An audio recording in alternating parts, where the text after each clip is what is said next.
Ihatid po sa atin ni April Nenerio ang update sa Bagyong Juaning at kung ano ang magiging lagay ng panahon ngayong weekend. Narito ang ulat panahon.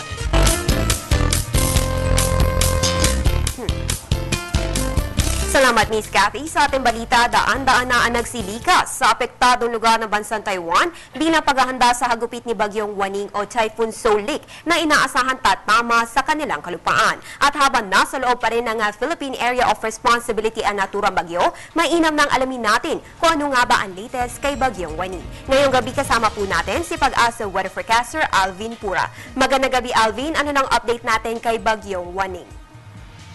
Magandang gabi sa iyo, April. Ito nga pong update natin kay si Typhoon Juaning. Sa ngayon, itong si Typhoon Juaning ay tinatayang nasa layong 360 kilometers na po. Northeast or hilagang silangan ng Itbayat, Batanes o 100. Ito ay may lakas na hangin na umabot po sa 165 kilometers per hour mula sa gitna at may pagbugso ng hangin na umabot sa 200 kilometers. Ito po ay inaasahan natin kumilos, pakanluran, hilagang kanluran, patungo po sa direksyon ng Taiwan area sa bilis na 20 kilometers per hour. Mamayang madaling araw, ay inaasahan natin na tatama po ito sa kalupaan ng Taiwan at bukas po ng umaga ay nasa labas na po ito ng ating Philippine Area of Responsibility. Alvin, kumpara sa 185 kilometers per hour kahapon, humina ang taglay nitong lakas ng hangin ngayong araw. Ano nga ba ang dahilan ng paghina nito? Medyo mataas na po itong si Typhoon Juaning. Kung mapapansin nyo, ang mas mataas na lugar po or mas mataas sa latitude natin ay medyo malamig na po. So nabawasan po ang kanyang lakas. Subalit inaasahan natin bukas ay medyo lalakas pa rin po yan. At pagtamanan sa kalupaan po ng Taiwan, medyo mababawasan naman po ang kanyang lakas dahil nga po doon sa ating friction or yung sa pagbasag po ng hangin ng kanyang kalupaan.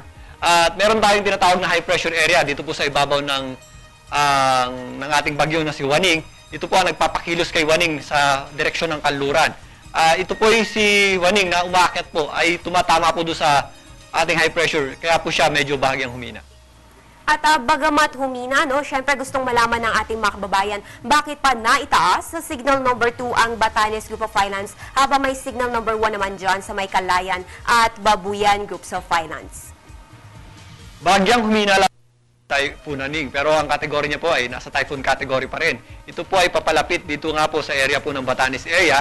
Yung Batanes area po, yan po ay nasa southern part po or katimugang bahagi po ng Taiwan. So, papunta po dyan si Typhoon Juaning. So, kaya po nakataas ang ating typhoon signal number 2 dyan po sa area ng Batanes. Dito naman po sa Babuyan Group of Islands ay aabutin po siya ng rain band or cloud band nitong si Typhoon Juaning. Dahil sa laki po nito na 900 kilometers po ang kanyang diameter, ay aabutin po yung area po ng Babuyan Group of Islands. So, meron din tayong nakataas na public storm warning signal number 1 dyan po sa area ng Babuyan. At dahil sa malaki nga ang diametro ng sakop nito habang nananalasa sa ating karagatan, saan nga ba ang mga probinsya nasa ilalim ng inyong gale warning?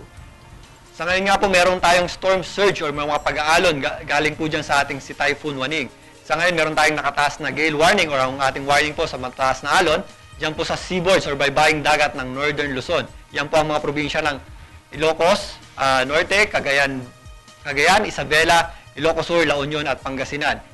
At makakaasa tayo ng malalaking mga pag-alon na nasa 3.4 to 5.0 meters po ang wave height natin.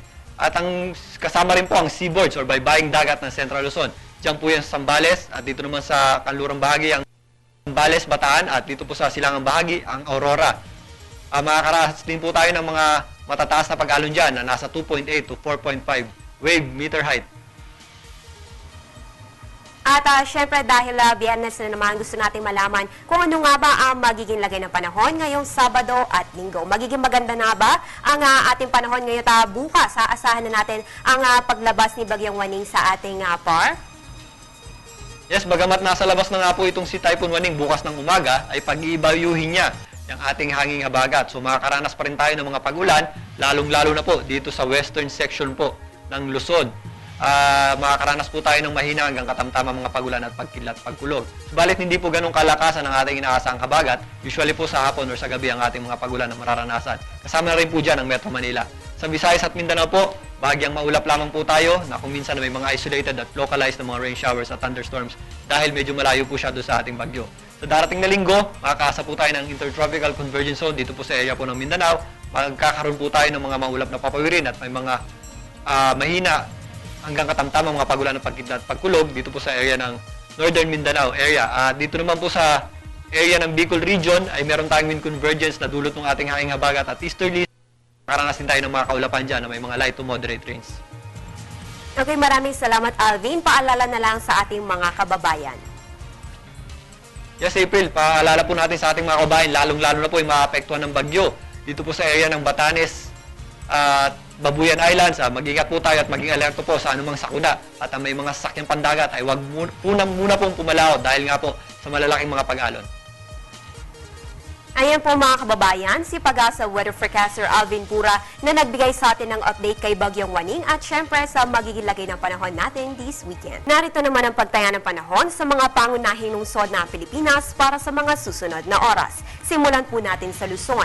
Bagamat maulap sa Puerto Princesa na po ang may mataas na agwat ng temperatura 25 to 31 degrees Celsius at syempre malamig pa rin po sa may Baguio City na may 16 to 23 degrees Celsius. Punta naman po tayo ng Visayas, pareho pong 25 to 32 degrees Celsius ang Iloilo at Bacolod, habang mababa naman sa Metro Cebu na may 24 to 32 degrees Celsius. At sa Mindanao, mataas na po sa may Zamboanga City na may 25 to 32 degrees Celsius at mababa naman sa Cagayan de Oro na may 23 to 31 degrees Celsius. At para naman bukas, sisikat po ang araw alas 5:34 ng umaga at lulubog alas 6:29 ng gabi. At kahit weekend, tuloy pa rin po ang ating pagbibigay ng ulat panahon. Tumutok sa PTV alas 5 ng umaga para sa nangungunang programa naghahatid ng weather updates, ang Panahon TV Weekend Edition. At yan ang pinakauling balita mula dito sa Pag-asa DOST. Ako po niyang Weather Girl April Ennerio para sa Telebisyon ng Bayan. Balik sa Miss Cathy at happy weekend! Maraming salamat at happy weekend din sa iyo, April.